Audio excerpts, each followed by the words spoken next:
माँ की ममता। एक छोटे से कस्बे में सैम नाम का एक लड़का रहता था। बचपन में ही पिता की मृत्यु हो जाने के कारण परिवार की आर्थिक स्थिति बड़ी दयनीय थी। सैम की माँ कुछ पढ़ी लिखी जरूर थी, लेकिन इतनी पढ़ाई से नौकरी कहाँ मिलने वाली थी। सो सिलाई बुनाई करके किसी तरह अपने बच्चे को पढ़ा लिखा रही थी। सैम स्वभाव से थोड़ा शर्मीला था और अक्सर चुपचाप बैठा रहता था। एक दिन जब वो स्कूल से लौटा तो उसके हाथ में एक लिफाफा था। उसने माँ को लिफाफा पकड़ाते हुए कहा, माँ, मास्टर साहब ने तुम्हारे लिए ये चिट्ठी भेजी है, जरा देखो तो इसमें क्या लिखा है। माँ ने मन ही मन चिट्ठी पढ़ी और पढ़कर चिट्ठी को बंद कर दिया। सैम ने माँ से उत्सुकता से पूछा, माँ, चिट्ठी में क्या लिखा है। माँ मुस्कुराते हुए बोली, बेटा, इसमें लिखा है कि आपका बेटा काफी होशियार है। इस स्कूल के बाकी बच्चों की तुलना में इसका दिमाग बहुत तेज है और हमारे पास इसे पढ़ाने लायक शिक्षक नहीं है, इसलिए कल से आप इसे किसी और स्कूल में भेजें।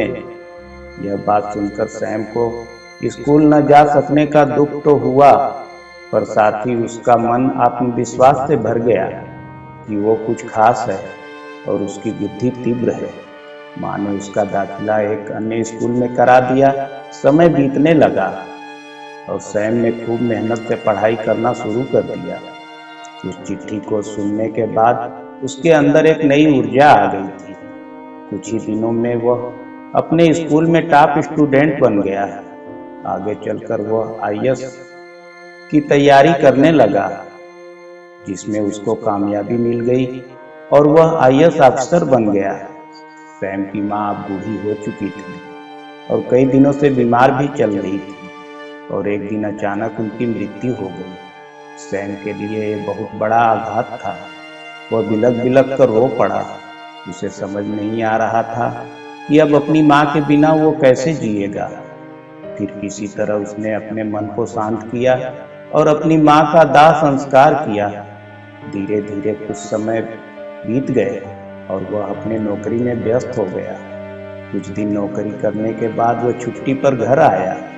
घर आकर उसने देखा कि घर बंद होने की वजह से सब तरफ धूल मिट्टी जमा हो गए थे। वह थोड़ी देर आराम किया और फिर लग गया घर की सफाई करने में। सफाई करते करते उसने देखा कि माँ की अलमारी काफी गंदी हो चुकी थी। उसने सोचा क्यों न माँ की अलमारी खोलकर अच्छे से साफ कर दूं। उसने अलमारी खोली तो ऊपर ही माँ का सब सामान दिख गया।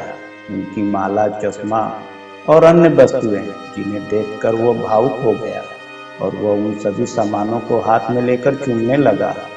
उस अलमारी में सैम के पुराने खिलौने और बचपन के कपड़े तक संभाल कर रखे हुए थे। सैम की माँ ने एक एक कर सारी चीजें वह निकालने लगा और तभी उसकी नजर एक पुरानी चिट्ठी पर पड़ी। दरअसल ये वही चिट्ठी थी जो मास्टर साहब ने उसे 20 साल पहले दी थी। नम आंखों से सैम उसे पढ़ने लगा।